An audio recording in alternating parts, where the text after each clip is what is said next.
Hvala. Evo, gospodine potpredsjedniče Sabora, gospodine ministru, zastupnice i zastupnici. Prethodnici su u više rasprava rekli stvarno sa različitih pozicija cijeli niz dobrih i kvalitetnih teza s kojima bi se ja u mnogo čemu složio, pa i ovim s lijeve strane i ovima s desne strane u nekim tezama. Recimo, zastupnik Vukšić je zgodno spomenuo citat ministra Primorca o tome kako se krećemo u društvu, kako krećemo u društvu elite. Naravno, u segmentu znanosti nema govora o tome, mi ne krećemo u društvu. Mi u društvu elite možda jedno krećemo po cijeni benzina, tu smo negdje u društvu najelitnijih europskih naroda i pomalo u cijeni struje i plina, tu isto hvatamo europsku elitu. Također dijelim dojam zapravo i prethodnika gospodina Vukšića da se tu na neki način ipak radi o smjeni jednih da bi došli drugi. Visoko cijeneć prethodnog predsjednika upravnog odbora profesora Kostovića i kao svog profesora i kao našeg istaknutog znanstvenika s područja istraživanja mozga, vrlo plodnog autora velikog broja dijela, predstojniku, akademiku i ostalo, i istaknutom dužnosniku HDZ-a prije, mislim da nije bilo prilike zapravo raspravljati o izvješću iz prethodne godine. To je točno. Eto, imali smo ga priliku pročitati u izvješće o radu zaklade za prethodnu godinu.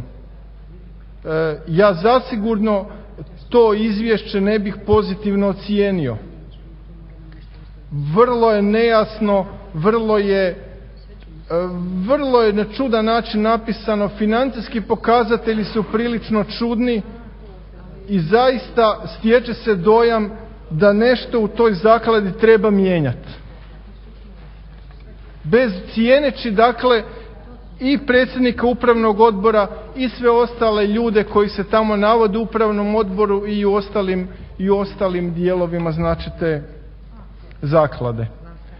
S druge pak strane, moj je dojam i naš je dojam da jako dobro također stoji teza koju je iznio profesor Reiner kako se ovdje radi o pretjeranoj etatizaciji zaklade. I to je i naš dojam. Dakle, država i ministarstvo na pretjeran način žele zagrliti tu zakladu. Naravno da je ona do sada bila u dobroj mjeri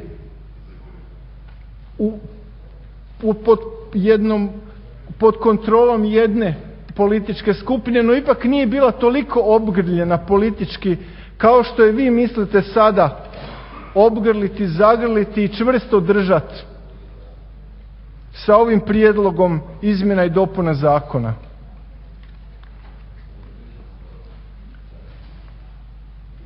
Ne vidimo točno kud vode ove izmjene, koji su konačni ciljevi. Dakle, postoji mogućnost, ukoliko hoćete određene ljude zamijeniti, ta mogućnost postoji bez ovih izmjena. Ukoliko se žele promijeniti neke stvari u toj zakladi, a iz onog izvješća je vidljivo da ih treba mijenjati, jer ono izvješće nije izvješće koje može zadovoljiti izvješće koje govori o radu jedne Hrvatske zaklade za znanost. Barem je takav moj dojam. Gotovo je na razini jednog poluozbiljnog, ovako poluprofesionalno amaterskog rada, napisanog tako, sa financijskim pokazateljima koji su stvarno zanimljivi. Na koji način i kako se troši novac. Ali s druge pak strane, čemu ovoliko restriktivno, etatistički pritisnuti tu zakladu? Pa ne mogu znanstvene zaklade služiti samo tome da država upravlja kako će se projekti provoditi i na sve staviti, položiti ruku.